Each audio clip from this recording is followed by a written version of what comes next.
Hey everybody, I wanted to make a quick video announcement, side note. That noise that you hear, it's like stupid cold outside. It's going to be cold for 48 plus hours, like really cold. So that's water dripping so the pipes don't freeze and then, bust.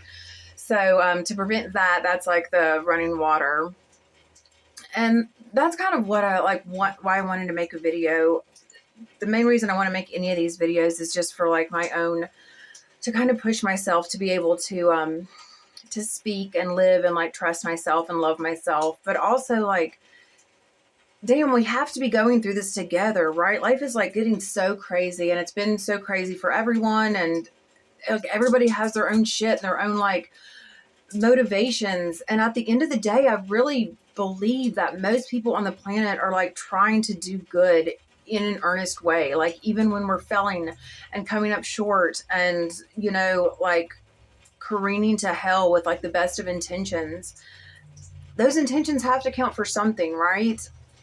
And it's just like the ignorance doesn't count anymore as much because we have the internet, we have the knowledge in the palm of our hand. It is up to us to use it or lose it, to to be better. And I think we're all like trying to do better.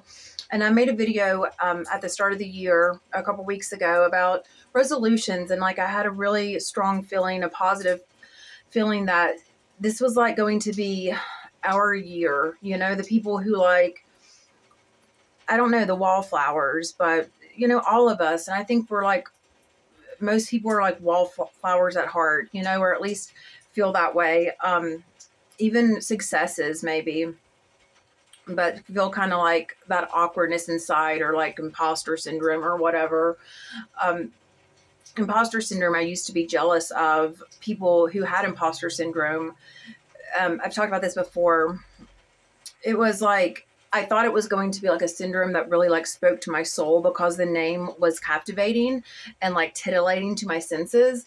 But as it turns out, imposter syndrome is for like CEOs and really successful people who just don't feel like deserving of their positions or their successes. And I was like, damn, I don't even like, that doesn't apply to me. So I was kind of bitter about it. But the point is that at heart, I think we're all just like trying to do better, trying to make it, trying to like be like, okay, what we were told doesn't fit. It doesn't work, And so we have to do something different because we have been living a lie, and this lie has been exposed or is being exposed. So it's like, now what? And like, now, now what? What do we do when we actually kind of be like, okay, well, we have agency over our lives, if like the American dream as it was sold is truly dead, because it's deader than dead. It was like never was, or at least never wasn't in my lifetime. Now what, like what to do with like this agency that we have, and this time that we have, and this consciousness that we have. And like I was talking about higher power the other day, and like, the old inspirations are not working. So I've been kind of trying to, this goes back with my like New Year's resolutions, and like every day is a new year. I also, like, side note, I'm finding it helpful to kind of take some of that pressure off of like the New Year's resolution. Just kind of look at like every single day, sometimes every single moment. It's like a new year. It's a new year, new you. You have a new thought. Oh my God, that's a new you. And if it's like a thought that's like you're really trying in earnest and just coming at it from a place of love and being like, okay, this is where I'm trying to get to. And it's like out of the chaos and into like, agency and love and light and whatever, like a little bit of tarnish as well is also beautiful. The whole lot of it, we're just trying to go forwards and not backwards.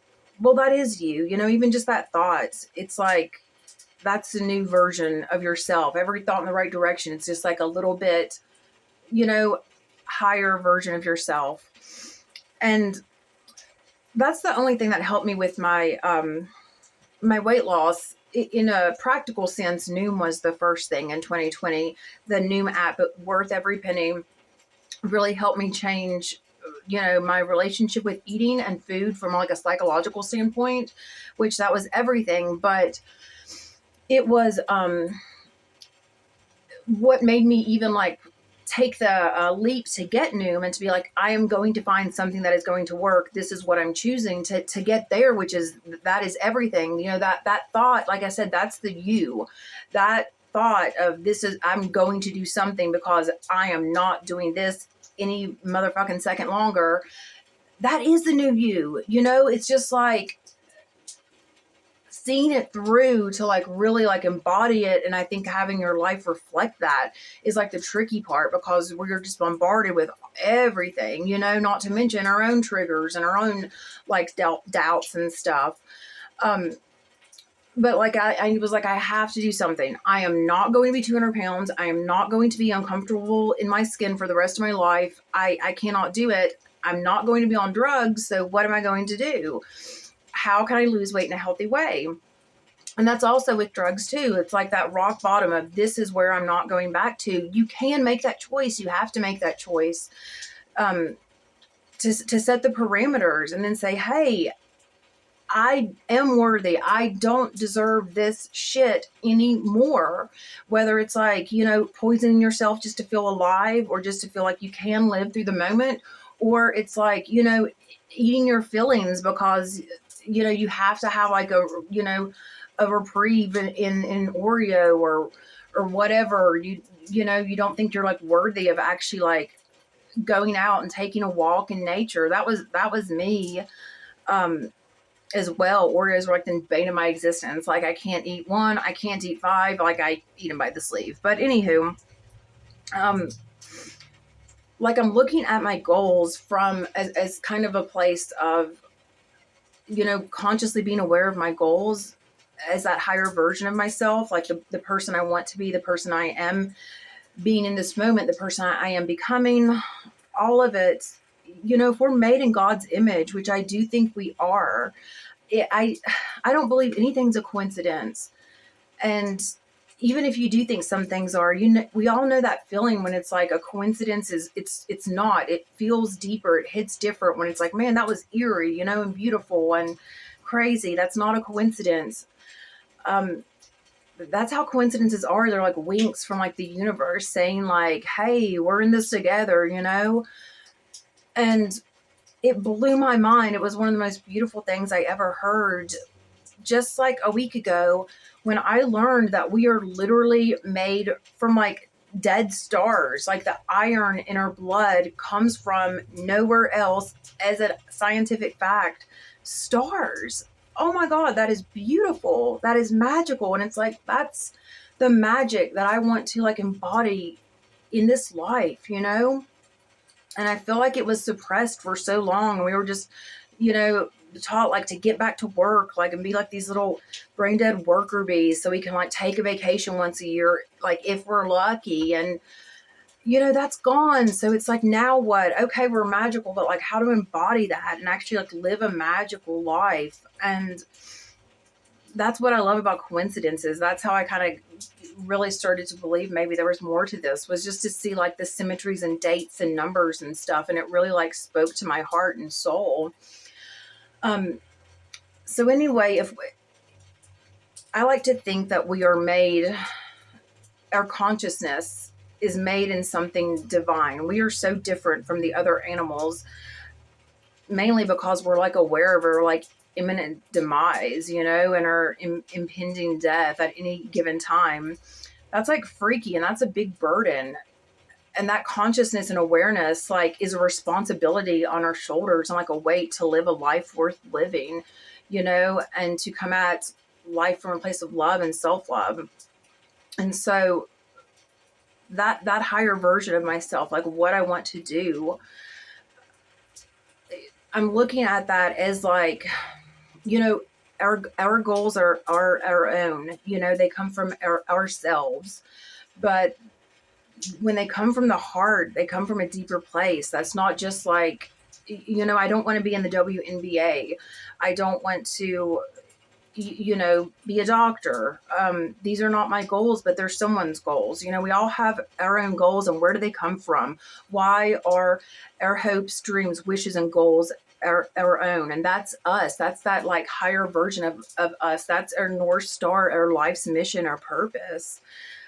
Just to be a parent or to not be a parent or to open up a dog rescue or whatever. Like, man, a nursery for plants. That would be really cool too.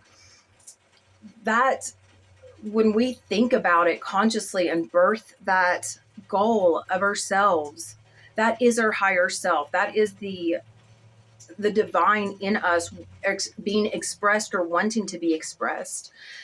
And so I'm looking at that as kind of like my higher power, my North Star. And it's crazy. It's like we're made in God's image, but yet we're so like addicted to all these things that are like made in man's image. And it's like artificial and fake and like hate filled. So, I mean, just a tidbit, maybe look at whatever your why is with losing weight. And even if it is just like to look good, that's enough. It doesn't have to be like, something super deep. Maybe it is just like, hey, I want to feel good walking outside in springtime. That was something I couldn't do for years. And now I still can't wear shorts. I'm not there yet, but I'm getting there, And those little wins and gains are everything. And maybe that's like what's going to be beautiful about this year and this moment right now and the rest of our lives is just to like, appreciate those milestones as everything. So I don't know. I hope that wasn't too rambly. Y'all have a good night.